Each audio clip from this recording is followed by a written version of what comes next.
ইয়া ফাত্তাহু 21 বার পাঠ করে ফু দিলে কি হয়? আমি আবার বলছি, ইয়া ফাত্তাহু 21 বার পাঠ করে ফু দিলে কি হয়? খুবই দামি এবং গুরুত্বপূর্ণ আমলটি আপনি শিখে রাখুন, আপনার কাজে লাগবে। আমলটি কখন কিভাবে করবেন, কোন নিয়মে করবেন, আমলটি করে কিভাবে উপকৃত হবেন আমি বলে দিচ্ছি। বিস্তারিত জানার জন্য, আমলটি শিখে রাখার জন্য ভিডিওটি না টেনে না কেটে ধৈর্য এবং মনোযোগ সহকারে শেষ পর্যন্ত আপনি দেখতে থাকুন, তাহলে সঠিক নিয়মে আমলটি করতে পারবেন। প্রিয় ভাই বোনের, আমলটি করতে আপনার টাকা পয়সা খরচ করতে হবে না, অল্প কিছু সময় ব্যয় করলে হয়ে যাবে। যখন অল্প কিছু সময় ব্যয় করে আমল করবেন, এর ফলাফল দেখে আপনি আনন্দে আত্মহারা হয়ে যাবেন, আপনি আরো বেশি আমলটি করতে চাইবেন। প্রিয় ভাই বোনেরা, চলুন কিভাবে আমলটি করতে হয় জেনে নেওয়া যাক। শুরুতে উত্তম রূপে পবিত্রতা অর্জন করবেন। এরপরে পবিত্রতা অর্জন করে উত্তম পোশাক পরিধান করে নির্জন একটি জায়গায় বসবেন। এরপরে কি করবেন? জীবনের গুনার কথা স্মরণ করে ক্ষমা প্রার্থনা করবেন। আল্লাহ জীবনের গুনাহ খাতাগুলো মাফ করে দিয়ে অন্তরকে পাক পবিত্র বানিয়ে দিন। এরপরে 3 বার দুরূদ শরীফ সাল্লাল্লাহু আলাইহি ওয়াসাল্লাম, সাল্লাল্লাহু আলাইহি ওয়াসাল্লাম, সাল্লাল্লাহু আলাইহি ওয়াসাল্লাম। যখন ইস্তেগফার দুরূদ শরীফ পাঠ করে হয়ে যাবে, এরপরে আপনি সেই নামটি পাঠ করবেন, সাথে সাথে আপনার চাওয়া পাওয়া পূরণ হয়ে যাবে। যে উদ্দেশ্যের জন্য আমলটি করলেন, সাথে সাথে আল্লাহ রাব্বুল আলামিন কবুল করে নেবেন। তার কারণ রব্বে কারীম খুশি হয়ে যান তার নাম যদি আপনি পাঠ করতে পারেন। প্রিয় ভাই বোনেরা, আপনি একজন অভিভাবক, আপনি পিতা, আপনি মাতা। আপনাকে যদি আপনার সন্তান ডাকে বাবা বলে, মা বলে, আপনার হৃদয়টা জুড়িয়ে যায়, মনটা ভরে যায়। আপনার মন চায় যে আমার সন্তান যদি আমাকে আরেকটু ডাকতো, আমার ভালো লাগতো। তো তেমনি ভাবে রব্বে কারীমও বসে থাকেন, বান্দা কোন সময় আমাকে ডাক দেয়, আমি ডাকে সাড়া দিব, সাথে সাথে উত্তর দেব।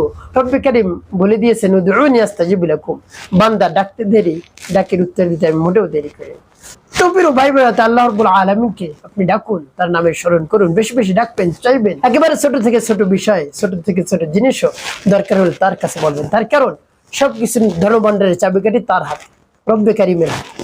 তিনি যা বলবেন তাই হবে, যা করবেন তাই হবে, তার শক্তির বাইরে কিছুই হবে না। ইন্নাল্লাহা আলা কুল্লি শাইইন কাদির, সর্বশক্তির মালিক একমাত্র রব্বে কারীম। তাই তিনি যা চাইবেন তাই হবে, তাই তার হুকুমের বাইরে কিছুই হবে না।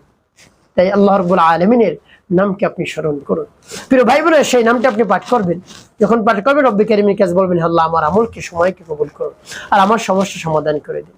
এভাবে বলে তারপর নাম পাঠ করবেন। নামটি বলে দিচ্ছি, পরবর্তী কি করবেন, কোন উদ্দেশ্যের জন্য পাঠ করলেন বলে দিচ্ছি, আগে নামটি বলে নিন। ইয়া ফাত্তাহু ইয়া আল্লাহ, ইয়া ফাত্তাহু ইয়া আল্লাহ, ইয়া ফাত্তাহু ইয়া আল্লাহ। এও যখন পাঠ করে যাবে একটু শুনবে, তারপর আপনি আবার পাঠ করবেন, ইয়া ফাত্তাহু ইয়া আল্লাহ, ইয়া ফাত্তাহু ইয়া আল্লাহ, ইয়া ফাত্তাহু ইয়া আল্লাহ। পাঠ করে সবাই। তারপর আপনি মনে দরদ নিয়ে আবার পাঠ করবেন, ইয়া ফাত্তাহু ইয়া আল্লাহ, ইয়া ফাত্তাহু ইয়া আল্লাহ, ইয়া ফাত্তাহু ইয়া আল্লাহ। পাঠ করে সবাই। প্রিয় ভাই, কতবার গুনি গুনি আপনি পাঠ করবেন? এভাবে 21 বার, 3টি ফু দিবেন। শেষে নবীজি সাল্লাল্লাহু আলাইহি ওয়াসাল্লাম মহব্বত নিয়ে, ভালোবাসা নিয়ে 5 বার দুরূদ ইব্রাহিম পাঠ করবেন। اللهم صل على محمد وعلى ال محمد كما صليت على ابراهيم وعلى ال ابراهيم انك حميد مجيد. اللهم بارك على محمد وعلى ال محمد كما باركت على ابراهيم وعلى ال ابراهيم انك حميد مجيد.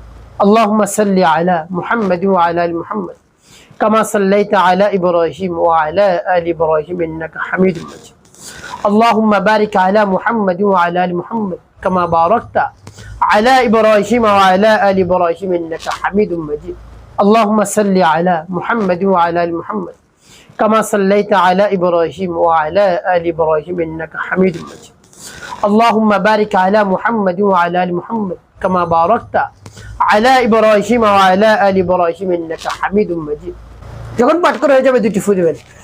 প্রিয় ভাই বোনেরা, আমলটি করা শেষ, কোন উদ্দেশ্যের জন্য আমল করলে, আপনার যদি বিবাহ শাদী না হয়, দেখা যায় আপনার বয়স পেরিয়ে গিয়েছে, বিবাহ শাদী হচ্ছে না, দুশ্চিন্তা পেরেশানির মধ্যে পড়ে গিয়েছেন, আপনাকে দেখতে আসে, পছন্দ করে, আবার করে, আপনাকে পছন্দ করে, বিবাহ শাদীর দিন তারিখ ঠিক হয়ে যায়, আবার ভেঙে যায়।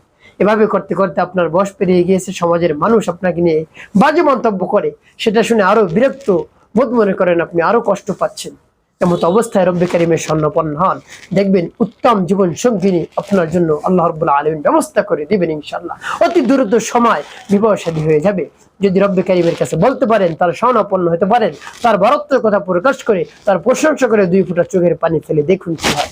অতি দ্রুত সময় আপনার বিবাহ শাদী হয়ে যাবে ইনশাআল্লাহ। একটি কাজ আপনাকে করতে হবে, 5 ওয়াক্ত নামাজ আদায় করতে হবে, মানুষের কল্যাণে খিদমতে কাজ করবে, অবশ্যই আপনার জীবন সুখময় হবে, শান্তিপূর্ণ হবে ইনশাআল্লাহ।